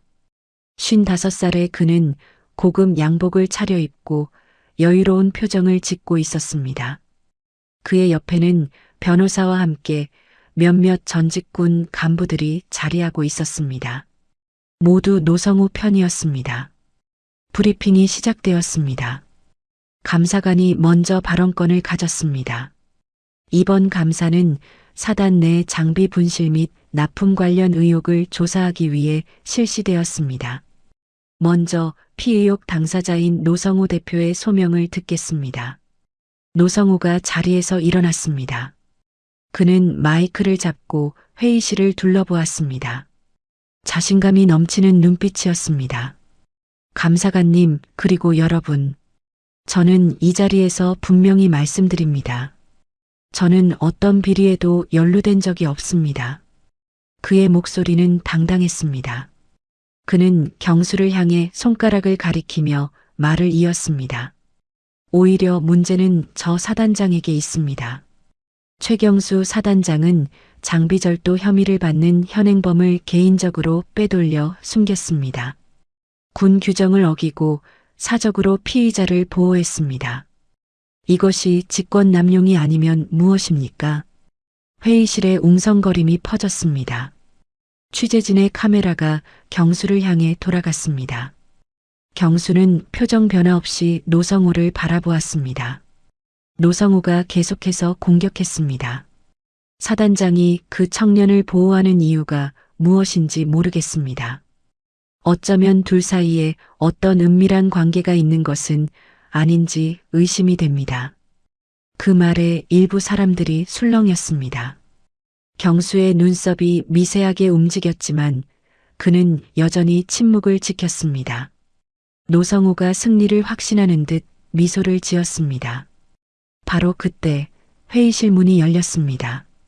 모든 시선이 그쪽으로 향했습니다. 문 앞에 휠체어를 탄 노인이 있었습니다. 78살의 김옥자 할머니였습니다. 그녀의 옆에는 경찰관 한 명과 병원 관계자가 서 있었습니다. 노성우의 얼굴에서 미소가 사라졌습니다. 그의 눈이 커졌습니다. 옥자는 천천히 휠체어를 밀며 회의실 안으로 들어왔습니다. 그녀의 얼굴은 창백했지만 눈빛만은 강철처럼 단단했습니다. 경수가 자리에서 일어나 그녀에게 다가갔습니다. 할머니, 오셨군요. 옥자는 고개를 끄덕였습니다. 그녀의 무릎 위에는 낡은 상자 하나가 놓여 있었습니다. 감사관이 물었습니다. 이분은 누구십니까? 경수가 대답했습니다. 이 사건의 핵심 증인입니다. 20년 전부터 지금까지 이어지는 진실을 알고 계신 분입니다. 회의실이 조용해졌습니다. 모든 시선이 옥자에게 집중되었습니다. 옥자는 상자를 열었습니다. 그 안에서 낡은 수첩, 바랜 봉투, 그리고 작은 녹음기 하나를 꺼냈습니다. 이건 20년 전 어느 눈 오는 밤에 버려진 아이와 함께 있던 물건들이요. 옥자의 목소리는 낮았지만 회의실 구석구석까지 울렸습니다. 그 아이의 아버지는 이도현이라는 군인이었소. 이 수첩에 그 이름이 적혀 있고 이 봉투에는 아이를 부탁한다는 유서 같은 글이 들어있소. 옥자는 녹음기를 들어 올렸습니다. 그리고 이건 그 아이가 버려지던 날 현장에서 주운 녹음기요. 당시 상황이 담겨 있소. 노성우의 얼굴이 창백해졌습니다. 그의 손이 미세하게 떨리기 시작했습니다. 옥자가 녹음기의 재생 버튼을 눌렀습니다. 잡음 섞인 소리가 회의실에 울려 퍼졌습니다. 녹음 속에서 누군가의 목소리가 들렸습니다. 낮고 차가운 목소리였습니다. 사고는 조용히 처리해. 위에서 시끄러워지면 우리 다 끝나. 아이 문제는 없던 걸로 해. 그 목소리를 듣는 순간 회의실 안 여러 사람의 시선이 노성우에게로 향했습니다. 그 목소리의 주인공이 누구인지는 분명했습니다. 녹음은 계속되었습니다. 시험 데이터는 빼돌려. 나중에 써먹을 때가 있어. 이건 자체가 없었던 일로 묻어야 해. 노성우가 벌떡 일어났습니다. 이건 조작입니다. 증거 능력이 없습니다. 하지만 그의 목소리는 떨리고 있었습니다. 얼굴은 땀으로 젖어 있었습니다. 준혁이 앞으로 나섰습니다. 그의 손에는 두꺼운 서류 뭉치가 들려 있었습니다. 이건 납품업체 회계 자료입니다. 가짜 외주 계약과 유령 인력 명단이 포함되어 있습니다. 존재하지 않는 사람들에게 수억 원이 지급되었습니다. 준혁은 다른 서류를 꺼냈습니다. 이건 창고 출입 기록과 CCTV 영상 대조표입니다. 문재윤 씨가 창고에 들어갔다는 기록은 조작된 것입니다. 같은 시각 그는 식당에서 일하고 있었습니다. 회의실이 술렁거렸습니다. 취재진의 카메라 셔터 소리가 연달아 터졌습니다. 바로 그때 회의실 뒤쪽에서 재윤이 앞으로 걸어 나왔습니다. 그의 얼굴은 긴장으로 굳어 있었지만 눈빛은 흔들리지 않았습니다. 재윤이 마이크 앞에 섰습니다. 회의실이 조용해졌습니다. 저는 문재윤입니다. 그의 목소리가 떨렸습니다. 하지만 멈추지 않았습니다. 저는 이도현 상사의 아들입니다. 20년 전 아버지가 돌아가신 후 버려져서 고물상 할머니 손에서 자랐습니다. 저는 아무것도 훔치지 않았습니다. 저를 범인으로 만든 건 진짜 범인들이 자기 죄를 숨기기 위해서입니다. 재윤은 노성우를 똑바로 바라보았습니다. 저는 더 이상 도망치지 않겠습니다. 진실 앞에 서겠습니다. 회의실 안이 잠시 고요해졌습니다. 그리고 누군가 박수를 치기 시작했습니다. 1명, 2명, 점점 박수 소리가 퍼져나갔습니다. 감사관이 일어섰습니다. 노성우 대표, 이 자리에서 소명하실 것이 더 있습니까? 노성우는 대답하지 못했습니다. 그의 얼굴은 핏기를 잃었고 입술은 파르르 떨리고 있었습니다. 회의실 문이 다시 열렸습니다.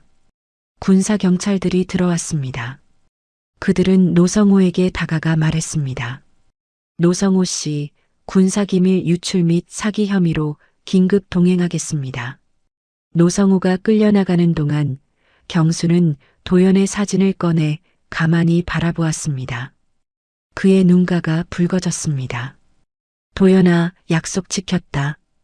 경수의 낮은 목소리가 회의실의 박수 소리 사이로 흩어졌습니다. 20년 만에 지킨 약속이었습니다. 감사 브리핑이 끝난 후 모든 것이 빠르게 정리되기 시작했습니다. 노성우는 군사기밀 유출과 사기, 횡령 혐의로 구속되었습니다. 그와 함께 움직였던 일부 군 내부 관계자들도 줄줄이 조사를 받게 되었죠. 20년 전 사고 은폐에 대한 수사도 새롭게 시작되었습니다. 오랫동안 묻혀있던 진실이 마침내 빛을 보게 된 것이었습니다. 재윤은 공식적으로 모든 혐의를 벗었습니다. 군 내부 기록에서 그의 이름 옆에 붙어있던 절도 혐의는 완전히 삭제되었습니다. 조작된 증거들은 폐기되었고 재윤이 무고한 피해자였음이 공식적으로 인정되었습니다. 소식을 들은 재윤은 한참 동안 말을 잇지 못했습니다. 그는 창밖을 바라보며 눈물을 흘렸습니다. 억울함이 풀린 안도감과 함께 지금까지 겪었던 모든 일들이 한꺼번에 밀려오는 것 같았습니다. 경수가 재윤에게 다가와 어깨에 손을 얹었습니다. 이제 됐다. 내 이름에 더 이상 누명은 없어. 재윤은 고개를 돌려 경수를 바라보았습니다. 그의 눈에는 아직 눈물이 맺혀 있었지만 입가에는 희미한 미소가 떠올랐습니다. 감사합니다. 정말 감사합니다. 경수는 말없이 고개를 끄덕였습니다. 그 짧은 고개 끄덕임 안에는 수많은 감정이 담겨 있었습니다. 며칠 후 경수는 법무참모와 함께 재윤의 법적 신분을 정리하는 절차를 밟았습니다. DNA 검사 결과를 토대로 재윤이 이도현 상사의 친자임이 공식 확인되었습니다. 20년 만에 재윤은 비로소 아버지의 이름을 갖게 된 것이었습니다. 가족관계 등록부에 새로운 기록이 추가되었습니다. 아버지 이도현 그리고 아들 재윤. 종이 위에 적힌 그 두 글자가 재윤에게는 세상 무엇보다 무겁게 느껴졌습니다. 재윤은 새로 발급받은 서류를 한참 동안 바라보았습니다. 평생 아버지가 누구인지 몰랐습니다. 물어봐도 아무도 대답해주지 않았습니다. 그냥 버려진 아이로 살아왔습니다. 그런데 이제 아버지가 있었습니다. 비록 만나볼 수는 없지만 존재했습니다. 자신을 위해 살았고 누군가를 살리기 위해 죽었습니다. 재윤의 눈에서 다시 눈물이 흘러내렸습니다. 하지만 이번에는 슬픔이 아니었습니다. 이상하게도 마음이 따뜻해지는 눈물이었습니다. 경수는 재윤의 법적 후견인이 되는 것을 제안했습니다. 재윤은 이미 20살이었기에 법적으로 반드시 필요한 것은 아니었지만 경수는 공식적인 책임을 지고 싶다고 말했습니다. 도연에게 진 빚을 이런 식으로라도 갚고 싶다고요. 재윤은 처음에 망설였습니다. 너무 큰 신세를 지는 것 같았기 때문입니다. 하지만 경수의 눈을 보는 순간 마음이 바뀌었습니다. 그 눈에는 의무감이 아니라 진심이 담겨 있었습니다. 알겠습니다. 감사히 받겠습니다. 재윤의 대답에 경수의 입가에 미소가 떠올랐습니다. 오랜만에 보는 진짜 미소였습니다. 옥자 할머니도 퇴원 후 안전하게 지낼 수 있게 되었습니다. 신변 보호 조치는 종료되었지만 지자체 복지 담당자들이 연결되어 정기적으로 건강 상태를 확인하게 되었습니다. 병원비 문제도 복지 지원으로 해결되었습니다. 경수는 옥자를 직접 찾아가 인사를 드렸습니다. 옥자는 휠체어 대신 지팡이를 짚고 있었습니다. 건강이 많이 회복된 것이었죠. 할머니, 그동안 고생 많으셨습니다. 재윤이를 20년 동안 지켜주셔서 진심으로 감사드립니다. 옥자는 손을 내저었습니다. 내가 뭘 했다고. 그 애가 알아서 컸지. 하지만 옥자의 눈가가 붉어져 있었습니다. 20년 동안 혼자서 아이를 키운 세월이 그 눈빛 안에 담겨 있었습니다. 옥자가 경수에게 물었습니다. 그래서 앞으로 그 애는 어떻게 되는 거요? 경수는 잠시 생각하다가 대답했습니다. 재윤이가 원하는 대로 하게 하려고 합니다. 공부를 더 하고 싶다면 지원하고 일을 하고 싶다면 길을 찾아주려고요. 억지로 끌어안지는 않겠습니다. 옥자는 고개를 끄덕였습니다. 그녀의 얼굴에 만족스러운 표정이 떠올랐습니다. 그게 좋겠소? 그 애는 자기 길을 가야 해요. 평생 남의 손에서 자랐으니 이제는 자기 발로 서야지. 경수는 옥자의 말에 깊이 공감했습니다. 재윤에게 필요한 것은 보호만이 아니었습니다. 스스로 일어설 수 있는 기회와 믿음이었습니다. 부대 안에서도 변화가 일어났습니다. 노성우와 연루된 간부들이 처벌을 받으면서 군수창고 관리 체계가 전면 개편되었습니다.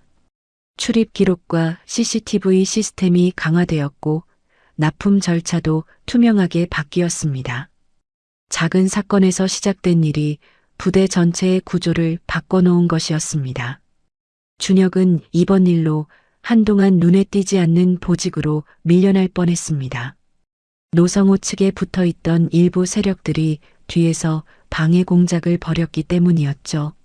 하지만 동료 장교들이 준혁을 지지하고 나섰습니다. 진실을 밝히기 위해 위험을 감수한 그의 용기를 인정한 것이었습니다. 준혁은 경수에게 말했습니다. 사단장님, 저는 승진보다 이번 일을 제대로 마무리한 게 더 의미 있습니다. 경수는 준혁의 어깨를 두드렸습니다. 고맙다. 내가 없었으면 불가능했을 거야. 준혁의 얼굴에 뿌듯한 미소가 떠올랐습니다. 어느 날 저녁 경수와 재윤 그리고 옥자가 한자리에 모였습니다. 옥자의 작은 방에서 간단한 저녁 식사를 함께한 것이었습니다. 밥상에는 된장찌개와 김치, 계란말이가 올라 있었습니다. 화려한 음식은 아니었지만 따뜻했습니다. 재윤이 어색하게 말했습니다. 이렇게 셋이 밥 먹는 거 처음이네요. 옥자가 재윤의 밥그릇에 반찬을 얹어주며 말했습니다. 처음이면 어때? 앞으로 또 먹으면 되지. 경수도 웃으며 말했습니다. 할머니 말씀이 맞아. 앞으로 자주 먹자. 세 사람 사이에 웃음이 번졌습니다. 피로 맺어진 가족은 아니었습니다. 하지만 그날 밤 작은 밥상 위에서 나눈 온기는 어떤 핏줄보다 진했습니다. 재윤은 밥을 먹으며 생각했습니다. 가족이란 게 꼭 피로만 이어지는 건 아닌 것 같다고. 서로를 지키려는 마음, 함께 있고 싶은 마음, 그게 가족을 만드는 것 같다고요. 저녁을 마치고 헤어질 때 재윤이 옥자에게 말했습니다. 할머니, 앞으로도 할머니예요. 뭐가 바뀌어도 할머니는 제 할머니예요. 옥자의 눈에 눈물이 고였습니다. 그녀는 재윤의 손을 꽉 잡았습니다. 그래, 알았다. 이 늙은이가 뭘 더 바라겠나?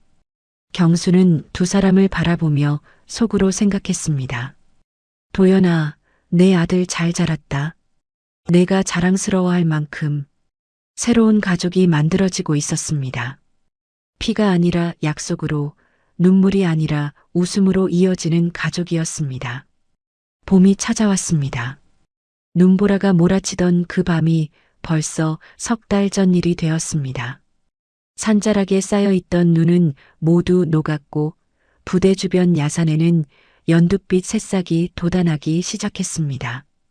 공기도 달라졌습니다. 차갑고 매서웠던 바람이 이제는 부드럽고 따스해졌습니다. 재윤의 삶도 조금씩 달라지고 있었습니다. 그는 검정고시를 준비하기 시작했습니다. 어릴 때 가정 형편이 어려워 제대로 학교를 다니지 못했기에 고등학교 졸업장이 없었습니다. 경수는 군내 교육 지원 프로그램을 연결해 주었습니다. 장병들을 위한 학습 자료와 공간을 재윤도 이용할 수 있게 해준 것이었죠. 재윤은 매일 아침 8시에 일어나 공부를 시작했습니다. 처음에는 쉽지 않았습니다. 오랫동안 책과 담을 쌓고 살았기에 집중하기가 어려웠습니다. 수학 문제를 풀다 보면 머리가 아팠고 영어 단어를 외우다 보면 금방 졸음이 쏟아졌습니다. 하지만 재윤은 포기하지 않았습니다. 이제는 목표가 있었기 때문입니다. 자신을 지켜준 사람들에게 부끄럽지 않은 사람이 되고 싶었습니다. 그리고 언젠가는 자신처럼 힘든 처지에 있는 누군가를 도울 수 있는 사람이 되고 싶었습니다. 경수는 시간이 날 때마다 재윤을 찾아갔습니다. 공부는 잘 되고 있는지, 어려운 건 없는지 물었습니다. 가끔은 함께 저녁을 먹기도 했습니다. 처음에는 서로 어색했지만 시간이 지나면서 조금씩 편해졌습니다. 하지만 갈등이 전혀 없었던 것은 아니었습니다. 경수는 평생 군인으로 살아온 사람이었습니다. 그래서인지 무의식적으로 명령조로 말하는 버릇이 있었습니다. 이렇게 해라, 저건 하지 말아라는 식으로요. 처음에는 재윤도 그냥 따랐습니다. 하지만 시간이 지나면서 답답함이 쌓이기 시작했습니다. 어느 날 저녁 경수가 재윤의 방에 들렀습니다. 책상 위에 펼쳐진 교재를 보다가 말했습니다. 수학은 기초부터 다시 해야겠다. 내일부터 진도를 받고.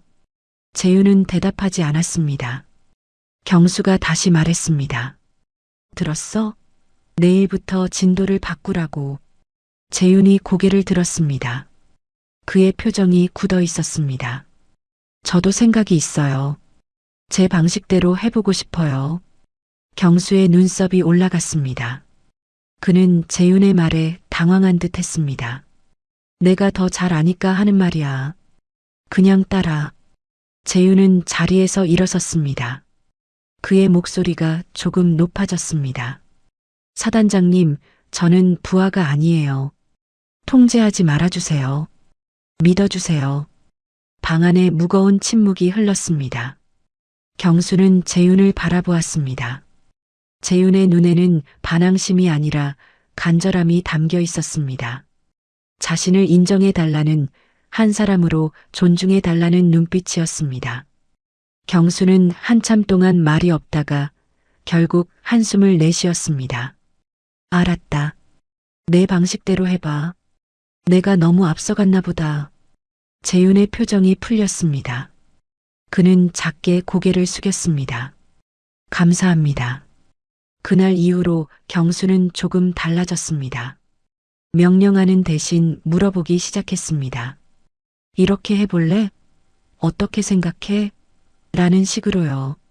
서투르고 어색했지만 노력하고 있다는 것이 느껴졌습니다. 재윤도 마음을 열기 시작했습니다.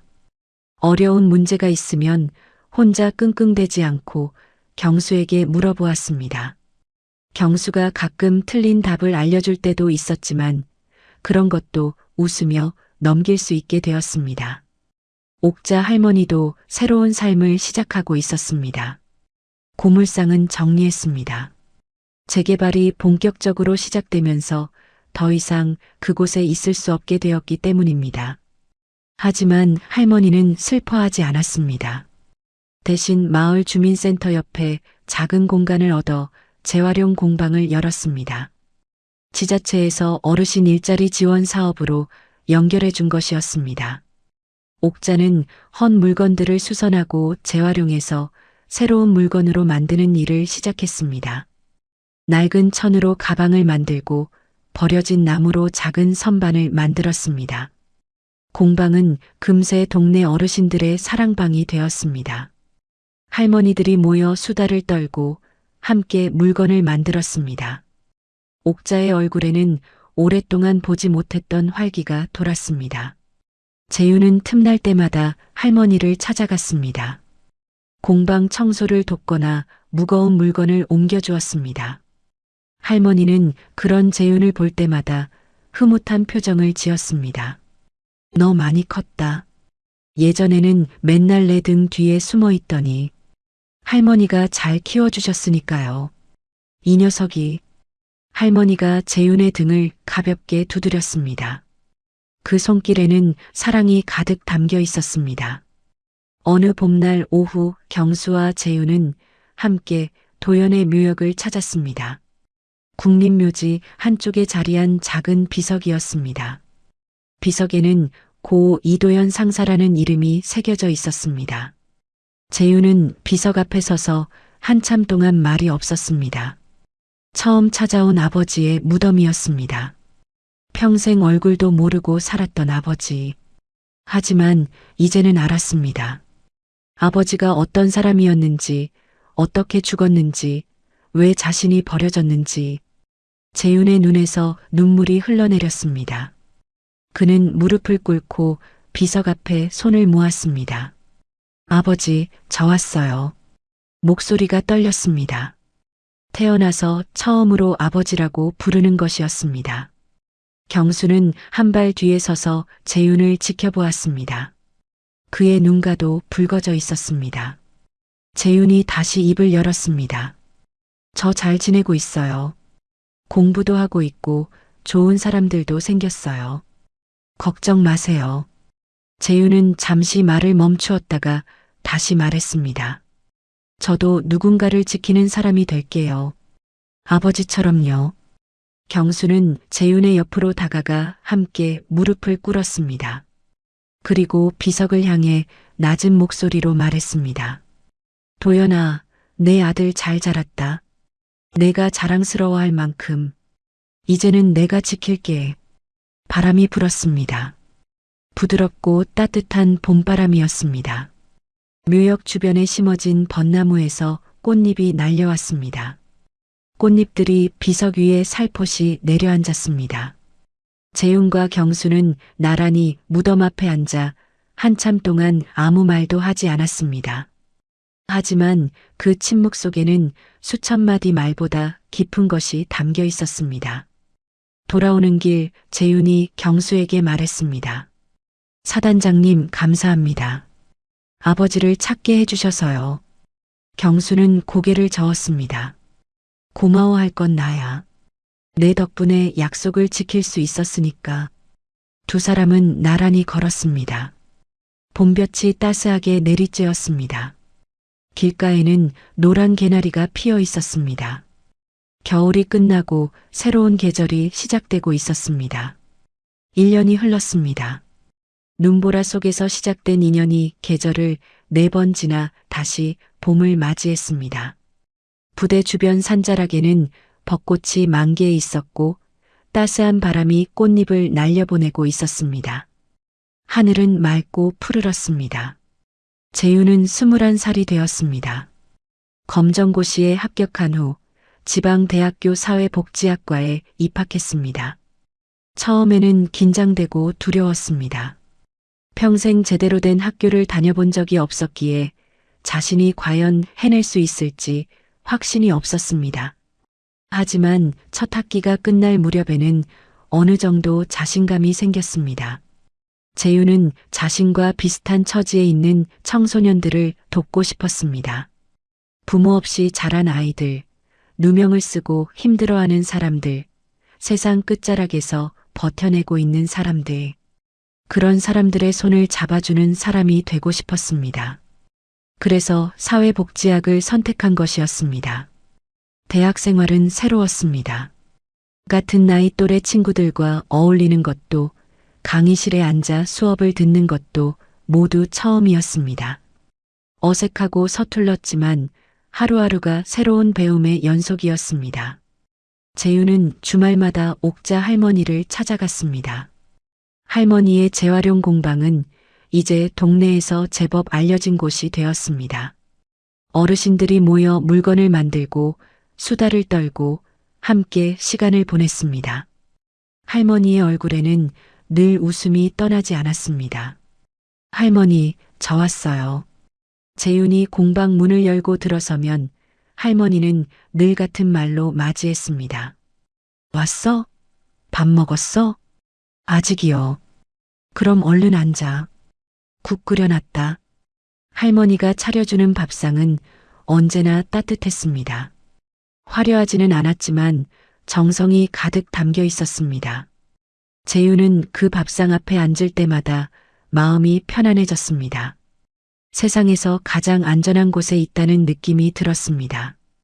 경수는 여전히 사단장으로 복무하고 있었습니다. 49이 되어 쉰을 바라보는 나이가 되었지만 여전히 현장을 누비며 장병들과 함께했습니다. 작년에 있었던 일로 경수는 군 안팎에서 더 큰 신뢰를 얻게 되었습니다. 부패를 척결하고 진실을 밝힌 지휘관으로 이름이 알려진 것이었죠. 어느 봄날 오후 경수는 사단 창립 기념 행사에서 연설을 했습니다. 훈련장 앞 넓은 광장에 장병들이 정렬해 있었고 내빈석에는 지역 인사들과 군 관계자들이 자리하고 있었습니다. 경수는 연단에 올라 마이크 앞에 섰습니다. 그의 시선이 광장을 천천히 훑었습니다. 젊은 병사들의 얼굴이 눈에 들어왔습니다. 긴장한 표정, 설레는 표정, 지루해하는 표정, 다양한 표정들이 있었습니다. 경수가 입을 열었습니다. 오늘 이 자리에 선 여러분에게 한 가지만 말씀드리고 싶습니다. 그의 목소리는 낮지만 단단했습니다. 군인의 명예는 힘에서 나오지 않습니다. 계급에서도 무기에서도 나오지 않습니다. 명예는 책임에서 나옵니다. 자신이 지켜야 할 것을 끝까지 지키려는 마음, 그것이 진짜 명예입니다. 경수는 잠시 멈추었다가 말을 이었습니다. 저도 한때 그걸 잊고 살았습니다. 하지만 다행히 다시 기억할 수 있었습니다. 여러분도 잊지 마십시오. 자신이 지켜야 할 것이 무엇인지.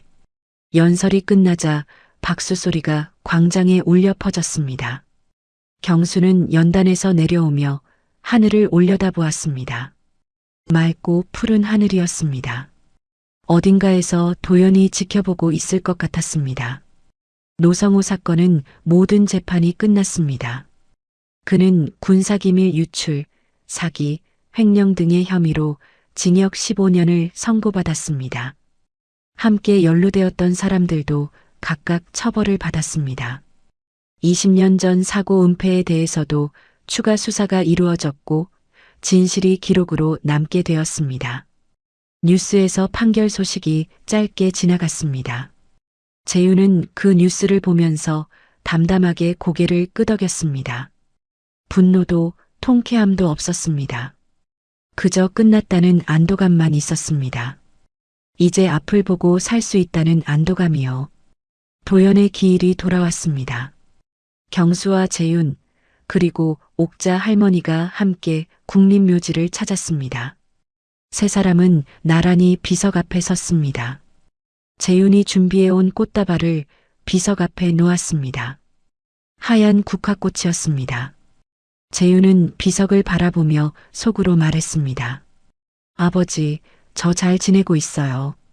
대학도 다니고 있고 좋은 사람들도 곁에 있어요. 이제는 아버지 아들이라는 게 부끄럽지 않게 살고 싶어요. 재윤의 눈에 눈물이 맺혔습니다. 하지만 슬픔보다는 감사함에 가까운 눈물이었습니다. 옥자 할머니가 비석 앞에 한 발 다가섰습니다. 그녀의 눈도 촉촉이 젖어 있었습니다. 이도연 상사, 내가 그 아이 잘 키웠소. 이제는 더 좋은 사람들이 곁에 있으니 걱정 마시오. 할머니의 목소리가 조금 떨렸습니다. 20년 동안 누구에게도 하지 못했던 말을 드디어 한 것이었습니다. 경수도 비석 앞에 섰습니다. 그는 한참 동안 말이 없다가 결국 낮은 목소리로 중얼거렸습니다. 도연아, 약속 지켰다. 바람이 불었습니다. 묘역 주변에 심어진 벚나무에서 꽃잎이 흩날렸습니다. 꽃잎들이 비석 위에, 세 사람의 어깨 위에 살포시 내려앉았습니다. 마치 도연이 대답이라도 하듯이요. 세 사람은 나란히 묘역을 걸어 나왔습니다. 아무 말도 하지 않았지만 서로의 온기가 느껴졌습니다. 피로 맺어진 가족은 아니었습니다. 하지만 그보다 더 단단한 무언가로 이어져 있었습니다. 약속으로, 신뢰로, 사랑으로요. 그날 저녁 세 사람은 옥자 할머니의 공방에서 함께 밥을 먹었습니다. 할머니가 직접 끓인 된장찌개와 나물 반찬들이 밥상 위에 놓여 있었습니다. 작고 소박한 밥상이었지만 그 어느 때보다 풍성하게 느껴졌습니다. 자, 많이 먹어. 오늘은 특별한 날이니까. 할머니가 재윤과 경수의 밥그릇에 반찬을 얹어 주었습니다. 두 사람은 웃으며 밥을 받았습니다. 밥을 먹으면서 재윤이 말했습니다. 내년에는 제가 밥 차릴게요. 할머니 쉬시게. 뭘 내가. 넌 공부나 열심히 해. 공부도 하고 요리도 배울 거예요. 할머니가 피식 웃었습니다.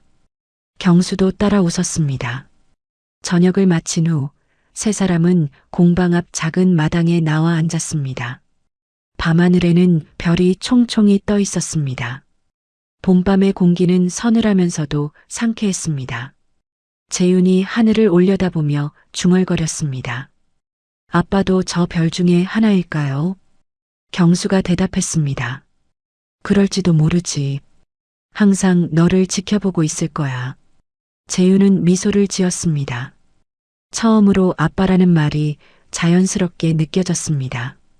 눈보라 속에서 시작된 인연이 여기까지 왔습니다. 버려진 아이와 약속을 지키지 못한 군인, 그리고 평생을 혼자 버텨온 할머니. 세 사람은 서로를 만나 가족이 되었습니다. 경수는 속으로 도연에게 말했습니다. 도연아, 내 아들 잘 자랐다. 이제는 내가 끝까지 지킬게. 걱정 마. 밤하늘의 별이 반짝였습니다. 마치 대답이라도 하듯이요. 봄이 왔습니다. 새로운 시작의 계절이었습니다. 그리고 세 사람의 이야기는 이제 막 시작되고 있었습니다. 오늘의 이야기가 마음 한켠을 살며시 눌러주었다면 앞으로도 당신의 하루에 포근한 위로가 될 이야기들로 찾아올게요. 구독과 좋아요는 인생 포근이 계속 숨을 쉴 수 있는 큰 힘이 됩니다. 그리고 오늘 이야기의 주인공에게 남기고 싶은 따뜻한 한마디 댓글로 들려주세요. 당신의 나날이 언제나 포근하길 인생 포근이 응원합니다.